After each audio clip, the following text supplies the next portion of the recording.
This year, in iPadOS 16, we have a big release that's going to take this versatility even further. So we're bringing Stage Manager, our latest windowing system that you just saw in macOS, to iPadOS.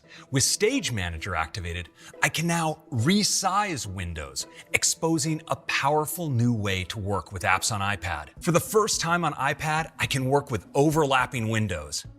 I'm going to drag Messages alongside Calendar here. And Stage Manager automatically moves Calendar gently off to the side as I bring it to the stage. And if I move Messages to the left, Stage Manager repositions Calendar for me automatically. And like you saw earlier, I can resize windows and arrange everything just the way I want. And it gets even better when I plug my iPad into an external display. My wallpaper beautifully fills the entire display, and I can move my cursor to it from my iPad. And that's iPadOS 16.